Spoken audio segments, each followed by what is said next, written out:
కోల్కతాలో కుప్పకూలిన గోడౌన్, 2 మృతి, 10 మందికి పైగా తీవ్ర గాయాలు.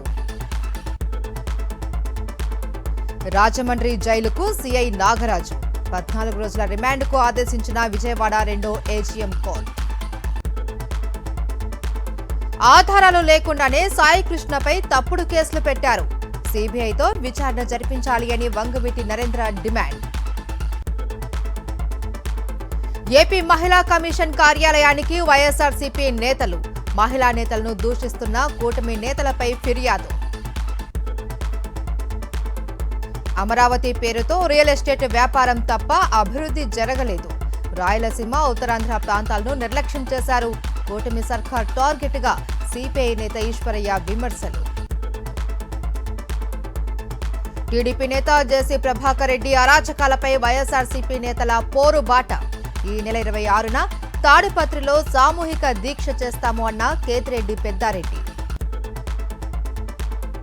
సోలార్ కంపెనీ పేరుతో రైతుల పొట్ట కొట్టొద్దు. కదిరిలో వైఎస్ఆర్సీపీ ఆధ్వర్యంలో ఆందోళన. బలవంతపు భూసేకరణ వెంటనే నిలిపివేయాలి అని డిమాండ్.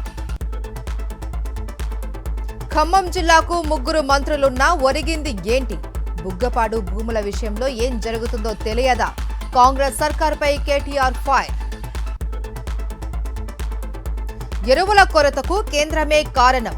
బీజేపీ ఎంపీలు ఎరువులు తేవడంపై దృష్టి పెట్టాలి అన్న మంత్రి పొన్నం. గుంటూరు జిల్లా తాడేపల్లిలో 3వ రోజు కొనసాగుతున్న అవుట్సోర్సింగ్ టీచర్ల ధర్నా. ప్రభుత్వం వెంటనే స్పందించి ఉద్యోగాలను పునరుద్ధరించాలి అని డిమాండ్. మేడ్చల్ జిల్లా రావల్కోల్ గ్రామంలో రైతుల దీక్ష.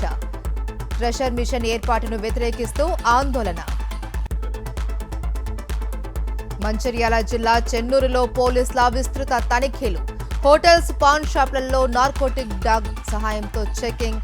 యువత మత్తు పదార్థాలకు దూరంగా ఉండాలి అని సూచన. కామారెడ్డి బతుకమ్మ కుంటలో రౌడీ షీటర్ వీరంగం. తల్వార్తో ప్రత్యర్థులపై దాడి.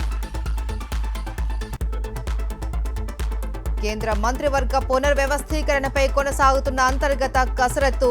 మొత్తం 38 మంది మంత్రుల్ని మారుస్తారు అని ప్రచారం.